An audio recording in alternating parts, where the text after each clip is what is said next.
Totally அன்எக்ஸ்பெக்டடான ஒரு update ஒன்று வந்திருக்கு. அப்படிங்கிற அளவுக்குலாம் ஒன்றும் இல்லை. நம்ம ஏற்கனவே தகவல்லாம் கிடைச்சிருந்தது தான். நம்ம அல்லு அர்ஜுனை வச்சு நம்ம லோகேஷ் கனகராஜ் ஒரு படம் பண்ண போகிறாரு அப்படிங்கிற தகவல் இப்போ இதை கன்ஃபார்ம் பண்ணிட்டாங்க. இதை நமக்கு ஒரு ப்ரொமோ வீடியோவாக ரிலீஸ் பண்ணி கன்ஃபார்ம் பண்ணியிருக்கிறாங்க.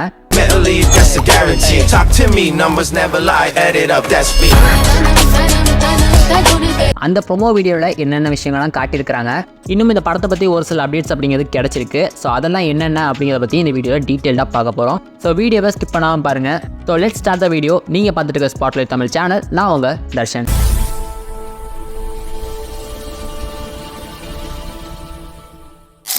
அல்லு அர்ஜுன் அண்ட் லோகேஷ் இவங்க 2 பேர் காம்போட வரக்கூடிய இந்த ஒரு ப்ராஜெக்ட்டை பற்றி பேசுறதுக்கு முன்னாடி ஒரு சில விஷயங்களை நான் ஷேர் பண்ணிக்கணும் அப்படின்னு ஆசைப்பட்றேன். ஸோ அது என்ன அப்படின்னா, லோகேஷ் கனகராஜ் இப்போ இந்த அளவுக்கு பெரிய டேரக்டராக இருக்காரு. அவருக்குன்னு ஒரு ஃபேன் பேஸ் அப்படிங்கிறது கிரியேட் ஆகிருக்கு. ஸோ இதுக்கெல்லாம் முக்கியமான காரணம் என்ன? அவர் கிரியேட் பண்ண அந்த LCU, லோகேஷ் சினிமாட்டிக் யூனிவர்ஸ், இதுதான் காரணம். நீங்கள் நினச்சி பாருங்கள், ஒரு 2-3 வருஷத்துக்கு முன்னாடி அந்த LCU அப்படிங்கிற அந்த ஒரு ஹைப்பு எந்த அளவுக்கு இருந்துச்சு அப்படிங்கிறது.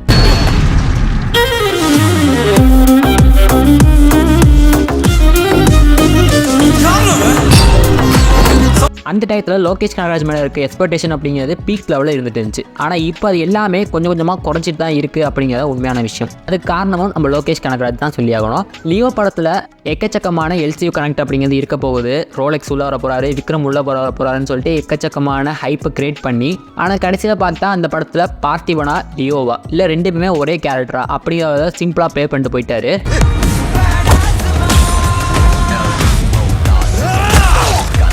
ஆஃப்டர் லியோவுக்கு அப்புறம் LCUக்கான ஹைப் அப்படிங்கிறது ஓரளவுக்கு குறைஞ்சதாக இருந்துச்சு. ஒரு சில பேரால் ஏற்றுக்க முடியாட்டியும், ஆனால் இதுதான் உண்மையான விஷயம். இதை தொடர்ந்து ரஜினிகாந்த் அவர்களை வச்சு கூலி அப்படிங்கிற ஒரு ஸ்டாண்டர்ட் ஃபிலிமை கொடுத்துருந்தாரு. இப்போ அல்லு அர்ஜுனை வச்சு ஒரு ஸ்டாண்டர்ட் ஃபிலிம் கொடுக்க போகிறாரு.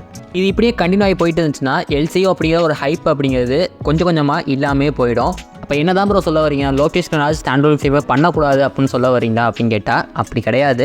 ஸ்டாண்டர்ட் ஃபிலிம் அவர் பண்ணட்டும், பண்ண வேண்டான்னு சொல்ல. அதுக்கு முன்னாடி இந்த LCU அப்படிங்கிற கான்செப்ட் ஹைப் குறையறதுக்கு முன்னாடியே அதுக்கு ஒரு எண்ட் கேம் மாதிரியோ இல்லை அதுக்கு ஒரு ஃபுல் ஸ்டாப் ஃபஸ்ட்டு போகிற மாதிரியோ ஏதாவது ஒரு படத்தை பண்ணிட்டா ரொம்பவே நல்லாயிருக்கும். உதாரணத்துக்கு கைதி 2 படம் இருக்குது, விக்ரம் 2 படம் இருக்குது. இந்த 2 படங்களை அவர் முடிச்சுட்டு அடுத்தடுத்த படங்களை பண்ணால் சரியாக இருக்கும் அப்படிங்கிறது என்னுடைய ஒப்பீனியன். ஸோ உங்களோட ஒப்பீனியன் என்ன அப்படிங்கிறத மறக்காமல் கீழே கமெண்ட்ஸை சொல்லுங்கள். ஸோ இதுதான் நான் சொல்ல வந்த விஷயம். ஸோ இதில் இன்கேஸ் ஏதாவது ஒரு மிஸ்டேக் இருந்துச்சு அப்படின்னு நீங்கள் பார்த்தாலும் அதையும் கீழே கமெண்ட்ஸை சொல்லுங்கள். அது என்ன அப்படிங்கிறத டிஸ்கஸ் பண்ணலாம். இப்போ வாங்க இந்த இப்போ ரிலீஸ் ஆகிருக்க இந்த ப்ரோமோ வீடியோ எப்படி இருக்குது, அதில் என்னென்ன விஷயங்கள்லாம் காட்டியிருக்கிறாங்க அப்படிங்கிறத பார்க்கலாம்.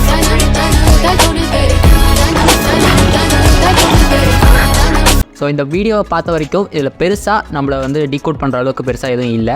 நம்ம லோகேஷ் கனகராஜோட ஸ்டைலில் தான் இந்த படம் அப்படிங்கிறது வரப்போகுது அப்படிங்கிறது தெரிஞ்சிருக்கு. ஸோ அதே மாதிரி அந்த காடு, மலை, ஓநாய், நரி, சிங்கம் இது மாதிரி விஷயங்கள்லாம் காமிச்சிருக்கிறாங்க. இந்த ப்ரோமோவில் இன்னொரு ஹைலைட்டான விஷயம் காட்டிடுறாங்க அப்படின்னா அது நெருப்பு. ஸோ இதெல்லாம் இந்த படத்துக்கு ஏதாவது ஒரு விதத்தில் கனெக்ட் ஆகுமா இல்லை சும்மா ப்ரோமோக்காண்டி வச்சிருக்காரா அப்படிங்கிறது தெரியல. ஏன் அப்படின்னா இது இந்த படத்துக்கான ஒரு அனௌன்ஸ்மெண்ட் வீடியோவாக தான் விட்டுருக்காங்க. ஸோ அப்படி இருக்கும்போது இதை பெருசாக இந்த படத்தோட கனெக்ட் பண்ணிக்க முடியாது. நம்ம லோகேஷ் கனகராஜோட முந்தைய படங்கள், அதாவது விக்ரம், லியோ, இந்த படங்களுக்கெல்லாம் அவர் ப்ரொமோ வீடியோ அப்படின்னு சொல்லிட்டு தனியாக ஷூட் பண்ணி அதை லான்ச் பண்ணுவாங்க.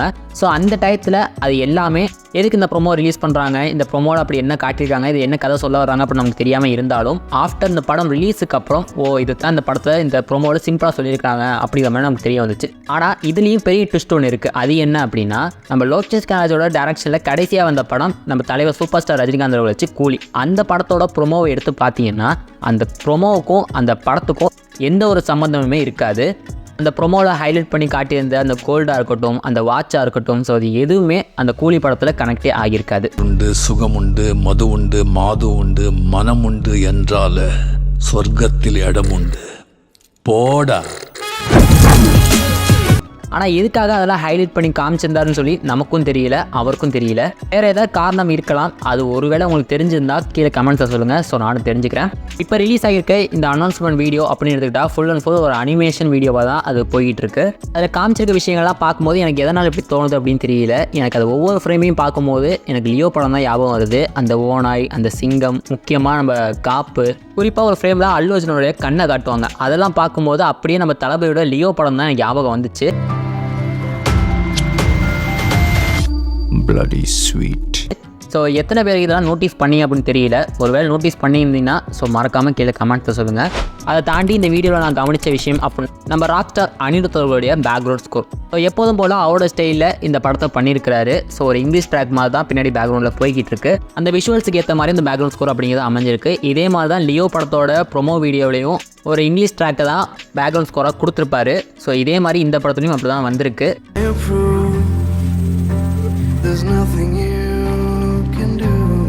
மொத்தத்தில் இந்த அனௌன்ஸ்மெண்ட் வீடியோ அப்படிங்கிறது ஓரளவுக்கு பெஸ்ட்டாக தான் வந்திருக்கு அப்படின்னு தான் சொல்லி ஆகணும். ஸோ அடுத்தது அந்த படத்தை வந்து கிடைச்சிருக்க அப்டேட்ஸ்லாம் என்னென்ன அப்படின்னு பார்த்தோம்னா, இந்த 2026 சம்மரில் தான் இந்த படத்தோடைய ஷூட்டிங்கை ஸ்டார்ட் பண்ண போகிறோம் அப்படிங்கிற மாதிரியும் அவங்களே அஃபிஷியலாக சொல்லிட்டாங்க. ஸோ அது எப்போ ஸ்டார்ட் பண்ணுறதுக்கு வாய்ப்பு இருக்குது அப்படின்னா, அல்லு அர்ஜுன் அண்ட் அட்லி இவங்க 2 பேர் சேர்ந்து ஒரு ப்ராஜெக்ட் பண்ணுறாங்கல்ல. ஸோ அதுக்கான ஒர்க்கே இன்னும் முடியலை. ஸோ அதுக்கான ஷூட்டிங்கும் இன்னும் பெண்டிங் இருக்குது. அது ஆல்மோஸ்ட் இந்த வருஷம் மிட்டு தான் முடிகிற மாதிரி இருக்குது. ஸோ அதுக்கப்புறம் ஒரு சின்ன பிரேக் எடுத்ததுக்கப்புறம் தான் அல்லு அர்ஜுன் இந்த ப்ராஜெக்ட்டில் வந்து கமிட் ஆவார் அப்படிங்கிற மாதிரி சொல்லியிருக்காங்க. இதுக்கு முன்னாடி அல்லு அர்ஜுனை பொறுத்த வரைக்கும் வந்த தகவல் என்ன அப்படின்னா, அல்லு அர்ஜுன் அட்லியர்களுடைய ப்ராஜெக்டை முடிச்சதுக்கப்புறம் தெலுங்கில் திருவிக்ரம் அவர்களுடைய டேரக்ஷனில் ஒரு படம் பண்ணுறதா இருந்துச்சுல. ஸோ அந்த படத்தை ஸ்டார்ட் பண்ண போகிறாங்க அப்படிங்கிற மாதிரி டாக் போயிட்டு இருந்துச்சு. அதுக்கப்புறம் சுகுமார் அவர்களோட சேர்ந்து புஷ்பா 3 பண்ண போகிறாங்க அப்படிங்கிற மாதிரி டாக்கும் போயிட்டு இருந்துச்சு. அது இல்லை ஹிந்தி சினிமா இண்டஸ்ட்ரியில் வந்து ஒரு டேரக்டரை கதை கேட்டிருக்காரு, அந்த படத்தை தான் அவர் பண்ண போகிறாரு அப்படிங்கிற மாதிரி தகவலாம் வந்துட்டு இருந்துச்சு. ஆனால் இப்போ ஃபைனலி நம்ம லோகேஷ் கனகராஜ் தான் இப்போ இந்த படத்தை அவர் சைன் பண்ணியிருக்கிறாரு. நம்ம எல்லாருக்குமே தெரியும் லோகேஷ் கனகராஜ் அப்படிங்கிறது முடிஞ்ச அளவுக்கு சீக்கிரமாக ஒரு படத்தை எடுத்து கொடுத்துருவாரு அப்படின்னு. அதே மாதிரி தான் இந்த படத்தை ஒரு 120 நாள்லேருந்து 130 நாளுக்குள்ளே இந்த படத்தை எடுத்து முடிச்சிடுறேன் அப்படிங்கிற மாதிரி தான் சொல்லியிருக்கிறாரா. குறிப்பாக நம்ம அல்லு அர்ஜுனோட போர்ஷனை கிட்டத்தட்ட ஒரு 60 நாள்லேருந்து 65 நாளுக்குள்ள நான் முடிச்சு கொடுத்துட்றேன் அப்படிங்கிற மாதிரி சொல்லியிருக்காராம். இதெல்லாம் கணக்கு பண்ணி பார்க்கும்போது அடுத்த வருஷம், அதாவது 2027 ஜனவரி ஆர் பிப்ரவரி இந்த மந்த்தில் ரிலீஸ் ஆகிறதுக்கு ஹைலி சான்சஸ் இருக்குது அப்படின்னு சொல்லப்படுது. இதுக்கு எல்லாம் இடையில நம்ம லோகேஷ் கனகராஜ் அவர் ஒரு ஹீரோவாக ஒரு படத்தில் நடிச்சிட்டு இருக்காரு, டிசி அப்படின்னு சொல்லி. அந்த படத்துக்கான ஷூட்டிங்கும் போய்கிட்டு இருக்கு. ஸோ இது ரெண்டுத்தையும் அவர் எப்படி மேனேஜ் பண்ணி இந்த படத்தை கொண்டு வர போகிறாரு அப்படிங்கிறத நம்ம வெயிட் பண்ணி தான் பார்க்கணும். இந்த வீடியோ பார்த்துட்டு இருக்க நீங்கள் டேரக்டர் லோகேஷோட ஒரு ஃபேனாக இருந்தீங்க அப்படின்னா மறக்காமல் கீழே கமெண்ட்ஸை சொல்லுங்கள். இந்த வீடியோ பற்றி உங்களோட கருத்துக்களையும் மறக்காமல் கீழே கமெண்ட்ஸ் சொல்லுங்கள். இது மாதிரி எக்கச்சக்கமான சினிமா ரிலேட்டட் கண்டென்ட்ஸ் அப்படிங்கிறது நம்ம சேனலில் ரெகுலராக வந்துட்டு இருக்க போகுது. ஸோ அந்த வீடியோலாம் நீங்கள் மிஸ் பண்ணாமல் பார்க்கணும் அப்படின்னா நம்மளுடைய ஸ்பாட்லைட் சேனலை சப்ஸ்கிரைப் பண்ணுங்கள். இன்னொரு இன்ட்ரெஸ்டிங்கான சினிமா அப்டேட் வீடியோட நான் வந்து உங்களை சந்திக்கிறேன். அண்ட் பாய்.